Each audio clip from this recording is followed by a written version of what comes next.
एक छोटी सी शांत गांव की बात है जहां एक दिन अचानक रहस्यमयी घटनाएं घटने लगी। गांव का नाम था शांतिनगर। वहां के लोग हमेशा खुशहाल रहते थे, लेकिन एक रात अचानक गांव के मंदिर की घंटी बेमौसम बजने लगी। सभी लोग चौंक उठे और मंदिर की ओर दौड़े। जब लोग मंदिर पहुंचे तो उन्होंने देखा कि मंदिर के द्वार खुले हुए हैं और अंदर दीपक जल रहा है, लेकिन पुजारी कहीं नहीं दिख रहे थे। लोग हैरान हो गए और एक दूसरे को देखने लगे। अचानक मंदिर के पीछे से एक चीख सुनाई दी। लोग दौड़ते हुए मंदिर के पीछे पहुंचे।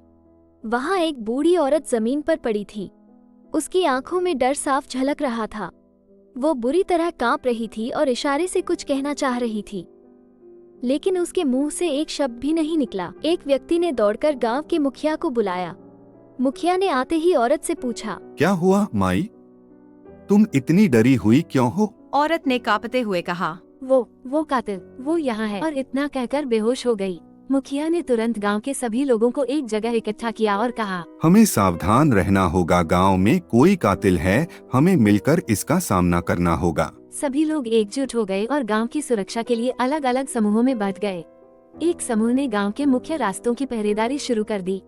तभी एक आदमी दौड़ता हुआ आया और चिल्लाया, मैंने उसे देखा, वो पुरानी हवेली की तरफ भागा है। सभी लोग पुरानी हवेली की ओर दौड़े। हवेली के पास पहुंचते ही उन्होंने देखा कि हवेली का दरवाजा टूटा हुआ है। अंदर से आवाजें आ रही थी। मुखिया ने साहस दिखाते हुए दरवाजे को धक्का दिया और सभी अंदर घुसे। हवेली की दीवारों पर अजीब अजीब निशान थे। अचानक एक कमरे से जोर जोर की हंसी सुनाई दी। सभी लोग उस कमरे की ओर बढ़े। कमरे के अंदर एक आदमी बैठा था जिसने काले कपड़े पहने थे और उसकी आंखों में क्रूरता झलक रही थी। वह हंसते हुए बोला, तुम लोग मुझे कभी नहीं पकड़ सकते। मुखिया ने आगे बढ़कर उस आदमी को पकड़ा और उसकी पहचान जानने की कोशिश की।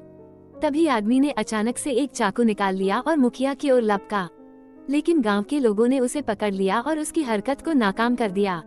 मुखिया ने उस आदमी से पूछा, तुम कौन हो और यहाँ क्या कर रहे हो? आदमी ने धीरे से कहा, मेरा नाम विजय है, मैं इस गांव का पुराना निवासी हूँ।